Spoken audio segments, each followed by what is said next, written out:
రాష్ట్ర ముఖ్యమంత్రి రాష్ట్ర ప్రజల్ని ఏప్రిల్ ఫూల్ చేయడం అనేది ఆంధ్రప్రదేశ్లోనే జరుగుతుంది. చెల్లికి జరగాలి పెళ్లి మళ్ళీ మళ్ళీ అన్నట్టుగా ఒకే పథకాన్ని ప్రతి నెల కూడా ప్రారంభిస్తున్న చంద్రబాబు నాయుడిని చూస్తే జాలేస్తుంది. ఎందుకంటే ఏ రాష్ట్రంలో ఏ ముఖ్యమంత్రి అయినా ఒక పథకాన్ని ఒకసారే ప్రారంభిస్తారు.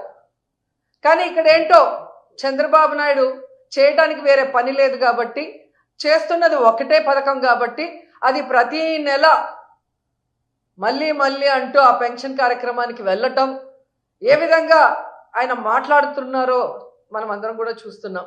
నిజంగా జగన్ నొక్కిన బటన్లన్నీ మేమిచ్చే పెన్షన్లు అంతే. ఎంత నిస్సిగ్గుగా అబద్ధం చెప్పటం అనేది ఆయనకే చెల్లింది. ఆయనకి అండగా నిలిచిన ఆ పత్రికలు రాయటం అనేది వాళ్ళకే చెల్లింది. ఎంత దురదృష్టకరం అంటే చంద్రబాబు నాయుడు అధికారంలో ఉన్నప్పుడు 2014 to 19 39 లక్షల మందికి మాత్రమే పెన్షన్లు ఇచ్చేవారు. కానీ జగన్మోహన్ రెడ్డి గారు దాన్ని దాదాపుగా 3,000 వరకు పెంచుకుంటూ పోతూ 66,34,742 మందికి ఇచ్చారు. అంటే ఎన్ని లక్షల మందికి ఎక్స్ట్రాగా మనం ఇచ్చాం అంటే ఇంతమంది బెనిఫిషియర్స్ని తెలుగుదేశం పార్టీ ఎలా మోసం చేసింది 2014 నుంచి 19 వరకు అనేది రాష్ట్ర ప్రజలందరికీ తెలుసు. ఇప్పుడు మళ్ళీ అధికారంలోకి వచ్చిన తర్వాత దాదాపుగా 63,59,000 మందికి మాత్రమే పెన్షన్లు ఇస్తున్నారు. అంటే 3 లక్షల మంది పెన్షన్లని ఏ విధంగా తొలగించారు అనేది కూడా మనం ఇక్కడ గమనించాల్సిన విషయం. ఒక్క పెన్షన్ మాత్రమే ఇస్తున్నారు, సూపర్ 6 కానీ ఆయన ఇచ్చిన మేనిఫెస్టోలో ఉన్న వాటిని. అది జగన్మోహన్ రెడ్డి ఇచ్చే సంక్షేమాలన్నిటికీ కూడా సమానం అని చెప్పటం అనేది జనాల్ని ఏప్రిల్ ఫూల్ చేయటం కాదా అని అడుగుతున్నా. ఎందుకంటే జగన్మోహన్ రెడ్డి గారు ఈ రాష్ట్రంలో ప్రజలకి సంక్షేమం కోసం కేటాయించింది దాదాపుగా 2,72,000 కోట్ల రూపాయలని ఈరోజు డీబీటీ నాన్ డీబీటీ కింద ఇవ్వడం జరిగింది. అలాంటి దాన్ని చంద్రబాబు నాయుడు కేవలం 1,000 రూపాయలు పెన్షన్ పెంచేసి దానితో సమానం అని చెప్పుకోవడం చూస్తుంటే ఏ విధంగా జనాల్ని ఫూల్స్ చేయడానికి ఈయన సంసిద్ధంగా ఉన్నాడో అర్థమవుతుంది.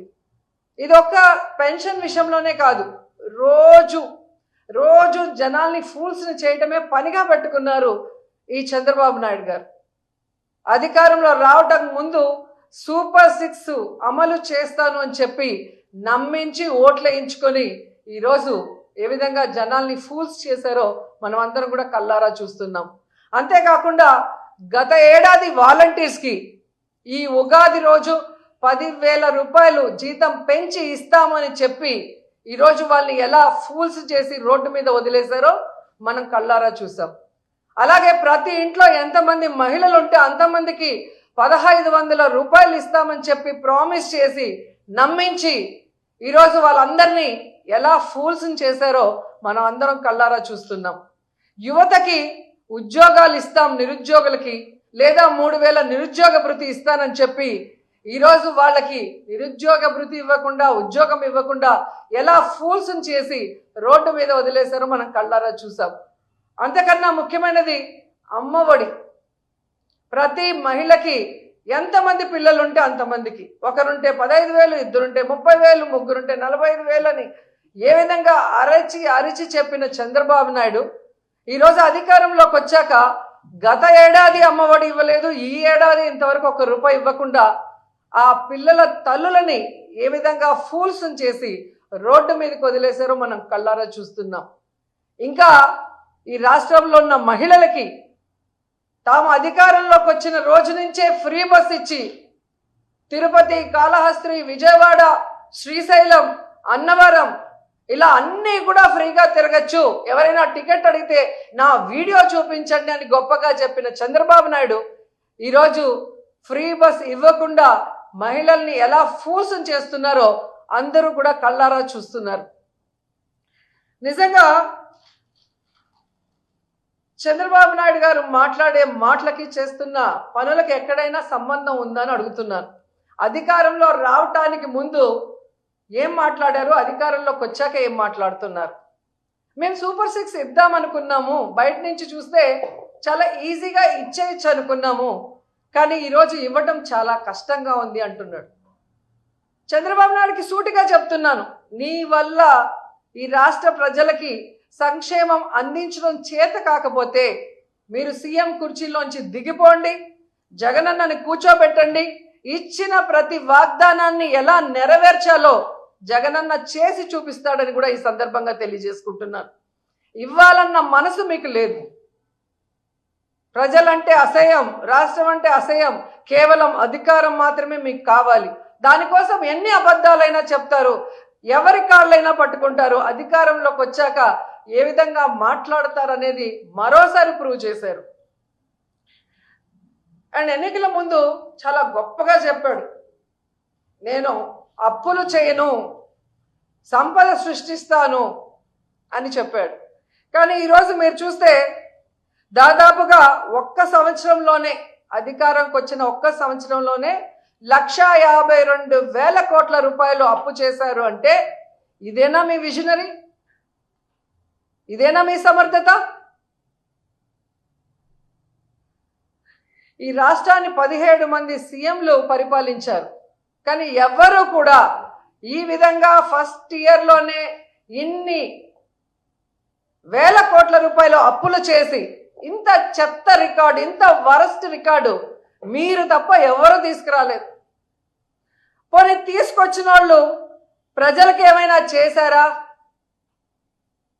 అంటే ఏమీ చేయలేదు. ఒక పెన్షన్ తప్ప ఈరోజు ఇచ్చిన ఏ వాగ్దానాన్ని కూడా నెరవేర్చలేదు. కానీ జగన్మోహన్ రెడ్డి గారి మీద నిందలు వేయటానికి 14 లక్షల కోట్లు అప్పులు చేశారని ఒకరు, 15 లక్షల కోట్ల అప్పులు చేశారని ఒకరు,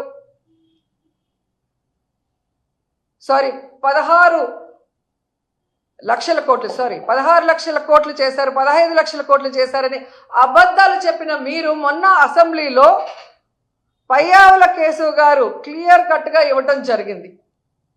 5 లక్షల చేంజ్ మాత్రమే మొన్నటి వరకు అప్పులు ఉన్నాయి జగన్మోహన్ రెడ్డి గారు దిగిపోయే నాటికి. అంటే 14 నుంచి 19 వరకు చంద్రబాబు నాయుడు చేసిన అప్పులు తీసేస్తే జగన్మోహన్ రెడ్డి గారు చేసిన అప్పులు ఓన్లీ 3,39,000 కోట్లు మాత్రమే. ఈ 3,39,000 కోట్ల రూపాయల్లో దాదాపుగా 2,72,000 కోట్ల రూపాయలు సంక్షేమానికే డీబీటీ, నాన్ డీబీటీ ద్వారా ఇవ్వటం జరిగింది. అంతేకాకుండా స్కూల్స్ కానీ హాస్పిటల్స్ని రెనోవేట్ చేయటం, మెడికల్ కాలేజీలు కట్టించడం, అలాగే హార్బర్లు, పోర్ట్లు ఏ విధంగా కట్టించడం, ఇక ఇల్లు కట్టించడం, ఇలా తీసుకుంటూ పోతే ఎంత అభివృద్ధి చేశారు, ఎంత సంక్షేమం చేశారు.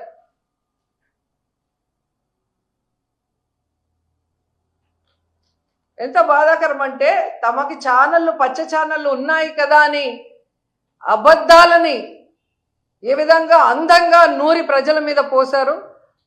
అవి నమ్మిన ప్రజలు ఈరోజు నట్టేట మునిగిపోయి ఏ విధంగా ఏడుస్తున్నారో రాష్ట్రంలో ఎక్కడికి పోయినా స్పష్టంగా కనిపిస్తుంది.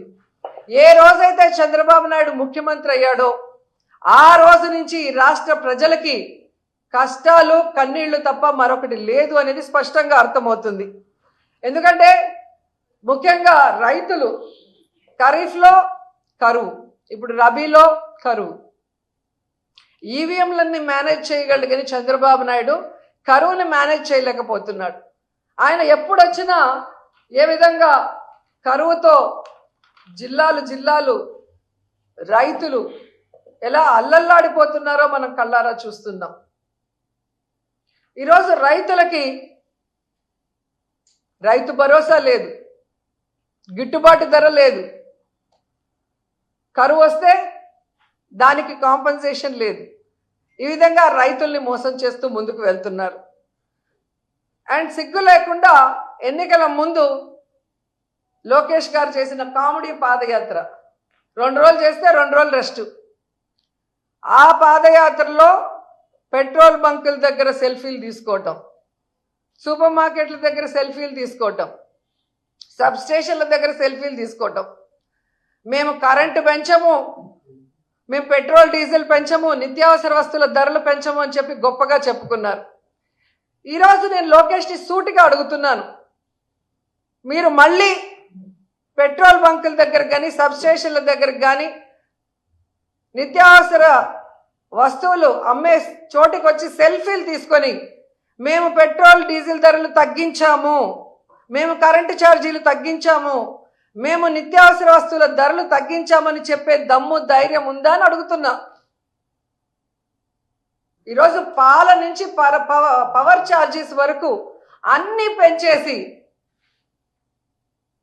జనాల జీవితాల్ని నాశనం చేస్తున్న మీకు ఖచ్చితంగా తొందరలో జనాలు బుద్ధి చెప్తారని కూడా ఈ సందర్భంగా తెలియజేసుకుంటున్నాను. ఎందుకంటే వీళ్ళు వచ్చిన తర్వాత ఒక పక్క సంక్షేమం లేదు, ఒక పక్క అభివృద్ధి లేదు, అండ్ చాలా ముఖ్యమైనది మహిళలకి సంక్షేమం లేకపోయినా పర్లేదు కానీ భద్రత లేకుండా పోయింది. వాళ్ళు అసెంబ్లీలో అడిగిన క్వశ్చన్కి ఇచ్చిన ఆన్సర్లోనే మీకు తెలుస్తుంది. జూన్ 24 నుండి జనవరి 25 వరకు 16,809 కేసులు, అంటే ప్రతిరోజు దాదాపుగా 70 మంది మహిళలు చిన్నపిల్లల మీద ఏ విధంగా రేపులు కానీ అఘాయిత్యాలు కానీ టార్చర్లు కానీ న్యాయాలు కానీ అన్నీ జరుగుతున్నాయో వాళ్ళే సాక్షాత్తు అసెంబ్లీలో అడిగిన క్వశ్చన్కి ఇచ్చారు.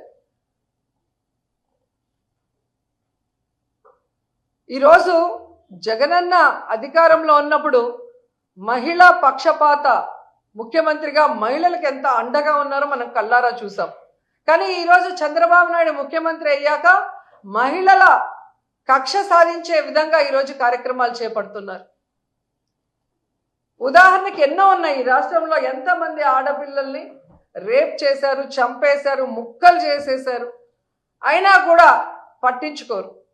ఎక్కడికి ముఖ్యమంత్రి కానీ డిప్యూటీ కానీ హోంమంత్రి కానీ రావటానికి కూడా మనసు సహకరించదు.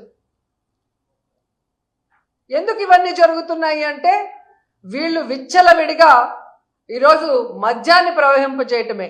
ఎక్కడ చూసినా బెల్ట్ షాపులు, గంజాయి, డ్రగ్స్ ఈ రాష్ట్రంలో ఉన్న యువతని నాశనం చేస్తుంది. ఆ యువత చేతిలో ఈరోజు ఆడపిల్లలు బలి అవుతున్నది నిజం కాదని అడుగుతున్నా. సాక్షాత్తు ముఖ్యమంత్రి ప్రాతినిధ్యం వహిస్తున్న కుప్పంలో కానీ హోంమంత్రి ప్రాతినిధ్యం వహిస్తున్న వైజాగ్ ప్రాంతంలో ఈరోజు ఎకరాలకు ఎకరాలు గంజాయి పండిస్తుంటే ఏం చేస్తున్నారని అడుగుతున్నా. 100 రోజుల్లో గంజాయి లేకుండా నిర్మూలిస్తామన్న మీరు ప్రాతినిధ్యం వహిస్తున్న చోట ఇంత గంజాయిని పండిస్తూ ఈ విధంగా బెల్ట్ షాపుల్ని పెట్టించి విచ్చలవిడిగా మందు సరఫరా చేస్తూ కొత్తగా డ్రగ్స్ను కూడా తీసుకొచ్చారు. సాక్షాత్తు ముఖ్యమంత్రి గారు నివాసం అంటున్న గుంటూరు ప్రాంతంలోనే ఈరోజు డ్రగ్స్ దొరుకుతున్నాయంటే వీళ్ళు ఏం పరిపాలిస్తున్నారని నేను అడుగుతున్నాను. వీటి వల్లే కదా ఆడవాళ్ళ మీద ఇన్ని అఘాయిత్యాలు జరుగుతున్నాయి. మొన్న మనం చూసాం కిమ్స్లో ఫార్మసీ స్టూడెంట్ని ఆ ఏజిఎం దీపక్ అనేవాడు ఎలా బ్లాక్మెయిల్ చేశాడు, ఎలా అమ్మాయిని లోబర్చుకున్నాడు, ఎలా అమ్మాయిని వాడుకున్నాడు. ఈరోజు ఆ అమ్మాయి ఆత్మహత్య చేసుకునేదానికి ఎలా కారణమయ్యాడో కల్లారా మనం చూస్తున్నాం. మార్చి 23వ తేదీన జరిగితే సూసైడ్ అటెంప్ట్ 3 రోజుల వరకు ఆ కేసుని ఎలా నీరుగార్చాలన్న ప్రయత్నమే ఈ ప్రభుత్వం చేసింది. ఎందుకంటే హాస్పిటల్ చంద్రబాబు నాయుడు సామాజిక వర్గానికి ఆయనకు కావాల్సిన మనిషిది. ఆ ఏజిఎం దీపక్ తెలుగుదేశం పార్టీ నాయకుడు. సో వాళ్ళని కాపాడటానికి ఆ తల్లిదండ్రులకి కడుపు కోత మిగిల్చే విధంగా ఆ కేసును నీరుగారుస్తూ ఆ అమ్మాయిని అదే హాస్పిటల్లో ట్రీట్మెంట్ చేస్తున్నట్టు నటించడం అనేది దురదృష్టకరం. ఈరోజు స్టూడెంట్స్, మహిళా సంఘాలు, వైఎస్ఆర్సీపీ అందరూ కూడా పోరాటం చేశాక ఏదో తూతూ మంత్రంగా అరెస్ట్ చేశారు. కానీ ఎందుకు ఈ రోజు వరకు ఆ హాస్పిటల్లో ఉన్న సీసీ ఫుటేజ్ని బయటికి ఇవ్వలేదు అని అడుగుతున్నా. పాస్టర్ గారి విషయంలో వాళ్ళ ఇష్టానికి అక్కడ ఒక సీసీ ఫుటేజ్, ఇక్కడ ఒక సీటీ ఫుటేజ్ అని చూపిస్తూ ఎలా కేసులు డైవర్ట్ చేయాలనుకుంటున్నారో మనం కళ్ళారా చూసాం. అలాగే అనేక కేసుల్లో మనం చూసాం కేసులు డైవర్ట్ చేయడానికి ఎలాంటి సీసీ ఫుటేజ్లు వీళ్ళు బయటకు ఇస్తారని.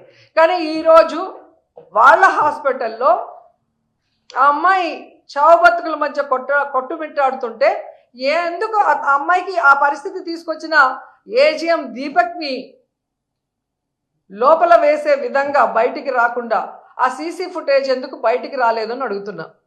ఎందుకంటే ఆ అమ్మాయే తీసుకుంది మెడిసిన్ అని చెబుతున్న వీళ్ళు ఆ మెడిసిన్ వాళ్ళే తీసుకోలేరు అని ఆ అమ్మాయితో చదువుతున్న మిగతా అమ్మాయిలు చెప్తున్నారు కదా టీవీల్లో. ఈరోజు ఆ అమ్మాయి లెటర్ ఏదైతే సూసైడ్ చేసుకుందని మీరు చెప్తున్నారో దానికి ముందు రాసిన లెటర్ బయటపడింది కాబట్టి ఈ ఏజీఎం దీపక్ అనేవాడు ఆ అమ్మాయి జీవితంతో ఎలా ఆడుకున్నాడు, అమ్మాయికి నరకం ఎలా చూపించాడు అనేది బయటపడింది. సో అది హత్య ఆత్మహత్య అనేది ఇప్పుడు అనుమానం వస్తుంది. ఎందుకంటే ఆ అమ్మాయి ఆ మెడిసిన్ ఎక్కించుకోలేనప్పుడు ఆ అమ్మాయికి ఆ మెడిసిన్ ఎవరు ఎక్కించారు, ఆ అమ్మాయి చావు బతుకులో ఉండడానికి కారణం ఎవరు అనేది ఆ సీసీ ఫుటేజ్ బయట పెట్టాలని కూడా డిమాండ్ చేస్తున్నాం. ఎందుకంటే ఈరోజు పోలీసులు ఎలా తయారయ్యారంటే తెలుగుదేశం పార్టీ కార్యకర్తల్లాగా తయారయ్యారు. ఈరోజు ఎవరికైనా అన్యాయం జరిగితే న్యాయంగా కేసుని ఎక్కడ కూడా డీల్ చేయరు. ఈ రెడ్ బుక్ రాజ్యాంగం కోసం బ్లడ్ బుక్ అని పెట్టుకొని ఏ విధంగా పోలీసులే దగ్గరుండి తప్పులు చేస్తున్నారు అనేది మనం స్పష్టంగా చూస్తున్నాం. ఏ విధంగా నేరస్తుల్ని కాపాడటానికి పోలీసులు ప్రయత్నం చేస్తున్నారు, కేసుని డైవర్ట్ చేయడానికి ఏ విధంగా నీరు గార్చడానికి ప్రయత్నం చేస్తున్నారో ప్రతి చోట కూడా మనకు కనిపిస్తుంది. అంతేకాకుండా ఈ వైస్ మేయర్లు కానీ ఎంపీపీలు వైస్ ఎంపీపీల ఎలక్షన్ రోజు కూడా పోలీసులు తమ అధికారాన్ని ఎలా మిస్యూజ్ చేశారనేది కూడా మనకు స్పష్టంగా కనిపిస్తోంది.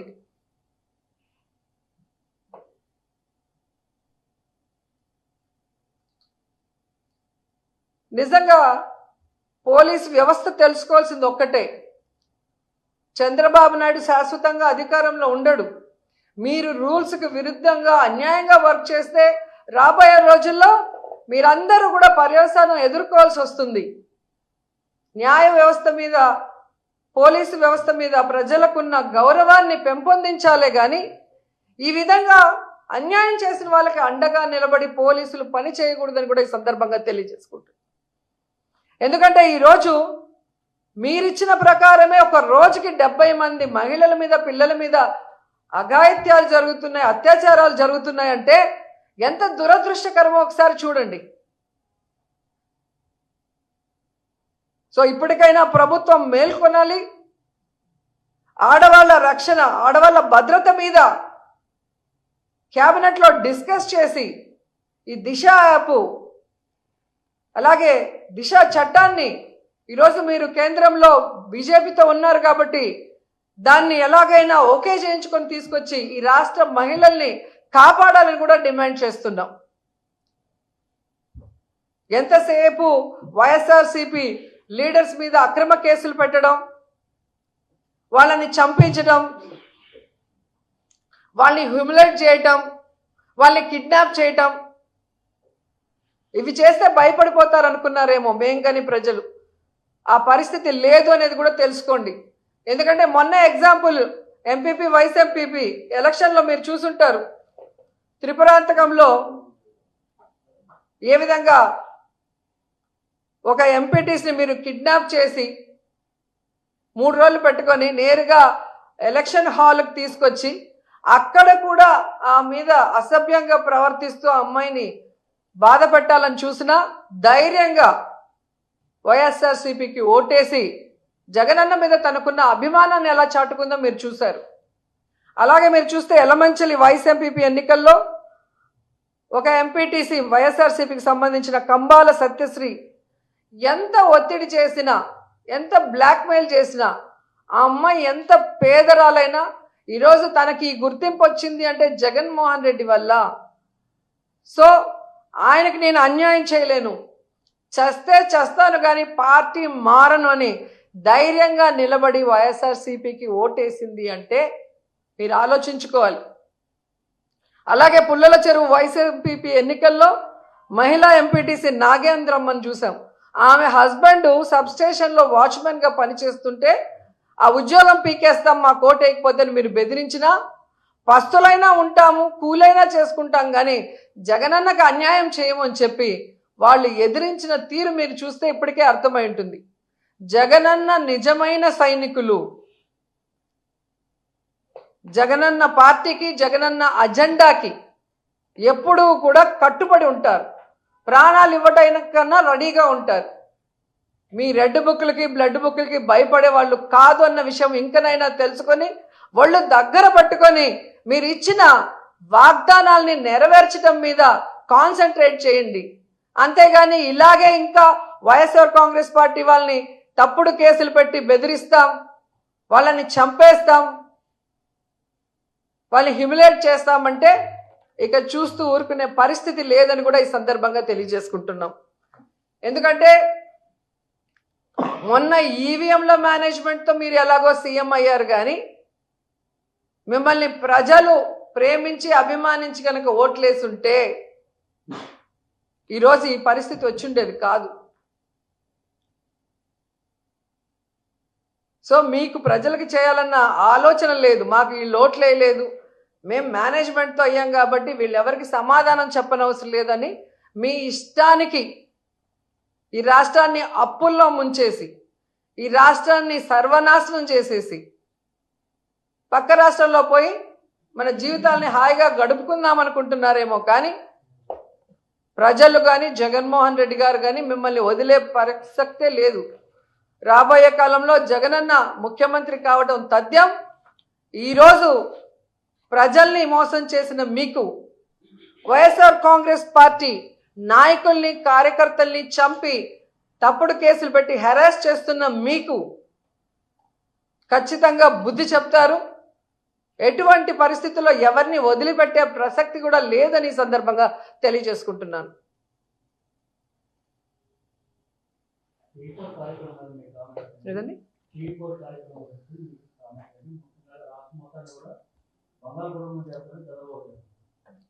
చంద్రబాబు నాయుడు కుటుంబాన్ని లోకేష్ కుటుంబాన్ని బంగారు కుటుంబం చేసుకుంటారేమో కానీ ఈ రాష్ట్రంలో ఉన్న ప్రజల్లో ఒక్కరికైనా చేస్తారన్న నమ్మకం లేదు. నాకే కాదు ప్రజలకు కూడా లేదు అనేది మొన్న ఆయన మీటింగ్ జరుగుతుంటే ప్రజలందరూ లేచి వెళ్ళిపోవటం మనం కళ్ళారా చూసాం. మీటింగ్కి వెళ్ళే ముందేమో పిల్లలు మీటింగ్కి రండ్రా, ఆడవాళ్ళు మీటింగ్కి రండ్రా అని రోడ్లో ఆయనే ఒక సీఎంఏ అందరినీ అడుక్కునే పరిస్థితి. అండ్ ఆయన మాట్లాడేటప్పుడు అందరూ వెళ్ళిపోతున్నారంటే అర్థం ఏంటి? తానిచ్చిన వాగ్దానాలు ఏదీ నెరవేర్చని ఈ పెద్ద మనిషి మళ్ళీ మళ్ళీ అబద్ధాలు చెప్పడమే పనిగా పెట్టుకున్నాడు. వీటి వల్ల ఏ ఉపయోగం లేదు అనేది ప్రజలకే అర్థమైపోయింది. మనం చెప్పడం కన్నా మనం చెప్పక ముందే వాళ్ళు అర్థం చేసుకొని వెళ్ళిపోవడం అనేది కల్లారా కనిపిస్తుంది.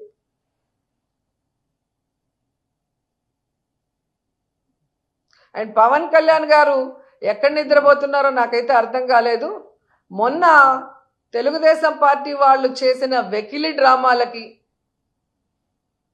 వెకిలి డాన్సులకి వచ్చి పడి నవ్విన వ్యక్తి ఈరోజు తిరుమలలో మద్యాన్ని అమ్ముతూ విచ్చలవిడిగా తాగుబోతులు మాడవీధుల్లో తిరుగుతుంటే, అలిపిరి చెక్పోస్ట్ దగ్గర గంజాయి దొరుకుతుంటే ఈ సనాతన యోధుడు ఎక్కడికి వెళ్ళాడు? ఎందుకు ఈరోజు తిరుమల మెట్లు కడగట్లేదని ప్రశ్నిస్తున్నా. ఒకవైపు ఫార్మసీ విద్యార్థిని ఏజీఎం దీపక్ వేధించి ఆమె చావుకు కారణమైతే మాట్లాడు, ప్రశ్నించడు. ఒక ఆడపిల్లకు అన్యాయం జరిగితే అక్కడ నేను ఉంటాను, వాళ్ళకి అండగా నిలబడి తప్పు చేసిన వాడిని శిక్షిస్తానన్న వ్యక్తి ఈరోజు ఎక్కడ నిద్రపోతున్నాడు కుంభకర్ణుడిలాగా నేను అడుగుతున్నా. వెకిలి డ్రామాలకి నవ్వటానికి సమయం ఉంది కానీ నీకు ఓటేసిన ఈ రాష్ట్ర ప్రజలకి మంచి చేయాలి, నిన్ను నీ మాటల్ని నమ్మిన మహిళలకి ఈరోజు అండగా నిలబడి రక్షణ కల్పించాలి, సనాతన యోధుడని చెప్పుకోవటమే కాదు తిరుమలలో జరుగుతున్న అన్యాయాల్ని ప్రశ్నించి అవి అరికట్టాల్సిన బాధ్యత నీ మీద లేదా అని కూడా ఈరోజు ప్రశ్నిస్తున్నాం.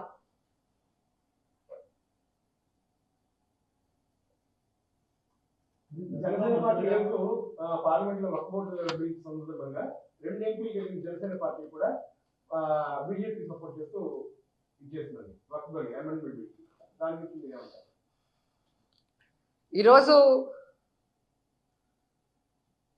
వాళ్ళు చేస్తున్న కార్యక్రమం ఈ రాష్ట్రంలో ఉన్న ముస్లిం సోదర సోదరి మనలందరూ కూడా గమనిస్తున్నారు.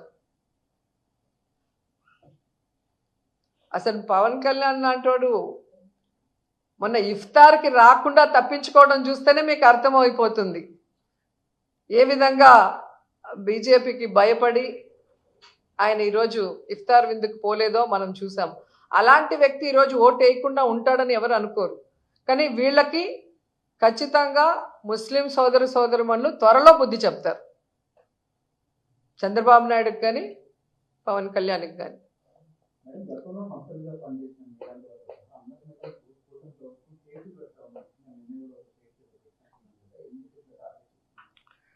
అదే అంటున్నాను కదా, బలమైన నాయకత్వాన్ని బలమైన వాయిస్ని తొక్కేయడానికే ఈ తప్పుడు కేసులు పెట్టడం, భయభ్రాంతులకి గురి చేయటం. ఈరోజు వాళ్ళు ఇచ్చిన సూపర్ 6 ఫెయిల్యూర్ అయ్యారు, అది ఎవరు మనం అడగకూడదు. లా అండ్ ఆర్డర్ ఫెయిల్యూర్ అయ్యారు, అది మనం ఎవరము అడగకూడదు.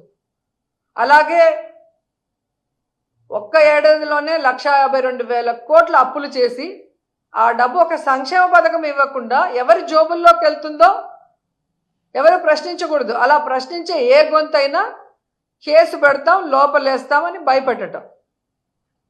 నిజంగా తప్పు చేసి ఉంటే, ప్రూఫ్ ఉంటే దానికి తగ్గ కేసు పెట్టండి, శిక్ష అనుభవించడానికి ఎవరైనా రెడీగా ఉన్నాం. అంతేగాని దొంగ కేసులు పెట్టి మ్యానిపులేట్ చేసి డైవర్షన్ పాలిటిక్స్ చేయాలనుకుంటే భయపడే వాళ్ళు ఎవరూ లేరు. ఈరోజు ఆయన పెడుతుంటే నవ్వుతున్న వాళ్ళ ఎమ్మెల్యే ఎంపీలు మినిస్టర్లకి రాబోయే కాలంలో మేము నవ్వుతాం. అప్పుడు మీకు తెలుస్తుంది ఆ నవ్వు వెనక నవ్వితే ఎలా ఉంటుందో.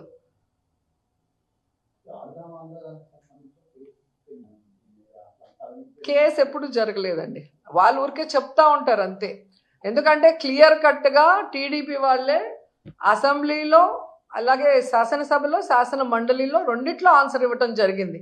దీనికి ఎంత అమౌంట్ కేటాయించారు, దాన్ని R&B ద్వారా ఎలా టెండర్లకి ఎంత అమౌంట్ కేటాయించారు, ఏ విధంగా పర్చేస్ చేశారు, అలాగే 26 జిల్లాల కలెక్టర్లకి ఆ అమౌంట్ ఎలా ట్రాన్స్ఫర్ చేసి అక్కడ గేమ్స్ని ఆడించారు, ప్రైజ్ మనీ డిస్ట్రిబ్యూట్ చేశారు అనేది క్లియర్ కట్గా ఉంది.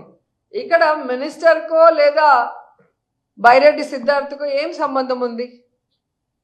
డైరెక్ట్గా అవి జరిగిపోయినాయి, కలెక్టర్లకు వెళ్ళింది, R&B దీనికి వెళ్ళింది. సో దేనికి ఎంత వెళ్ళింది, ఏ విధంగా వర్క్ జరిగిందని క్లియర్గా ఉంది. అండ్ వాళ్ళు ఇచ్చిన దాంట్లోనే ఏమైనా అవకతవకలు జరిగాయంటే లేదు అన్నారు, ఏమైనా చర్యలు తీసుకోబోతున్నారంటే అలాంటి ప్రసక్తే లేదని వాళ్ళే క్లియర్గా ఇచ్చి మళ్ళీ టీవీలకు మాత్రం సంబంధం లేకుండా ఏదో మాట్లాడతారు. అంటే మొదటి నుంచి వాళ్ళు చేసేది ఆన్ పేపర్ వాళ్ళు అబద్ధం చెప్పలేరు, ఎందుకంటే అది వాళ్ళ మెడకి ఉరితాడులాగా బిగుసుకుంటుంది. జగనన్న చేసిన అప్పుల విషయంలో కూడా ఛానల్లో చెప్పిన దానికి పయ్యావుల కేశవ్ గారు ఇచ్చిన దానికి తేడా మీకు తెలిసిందిగా, నక్కకి నాగలోకానికి ఉన్నంత తేడా ఉంది. అట్లాగే ఇది కూడా వాళ్ళు ఆన్ పేపర్ ఇచ్చింది, అలాంటి తప్పు జరగలేదు, వాళ్ళకి ఎలాంటి శిక్ష మేము వేయలేదు, ఈ డబ్బు ఏ విధంగా వాళ్ళు ఖర్చు పెట్టారు ఎవరెవరి ద్వారా అనేది క్లియర్ కట్గా ఉన్నప్పుడు సంబంధం లేని మాకు లేదా బైరెడ్డికి ఏదో కేసులు పెట్టేసినారు అంటే వాళ్ళ మనసులో వాళ్ళకి ఆశ ఉంది, రోజాని అరెస్ట్ చేసేయాలి, సంబరాలు చేసుకోవాలి, లేదా కొడాలి నాన్ని అరెస్ట్ చేసేయాలి, సంబరాలు చేసుకోవాలి, లేదా పేరుని నాని లేదా అంబటి. అంటే ఎవరైతే గట్టిగా మాట్లాడతారో, ఎవరైతే టీడీపీ జనసేన చేసే తప్పుల్ని ఎత్తి చూపిస్తారో వాళ్ళని అరెస్ట్ చేస్తే వీళ్ళకి సంబరం. అంతేగాని వాళ్ళు మంచి పనులు చేసి పేరు తెచ్చుకుందాం, వాళ్ళ నోర్లు ముయిద్దాం అన్న ఆలోచనే లేదు వాళ్ళకి.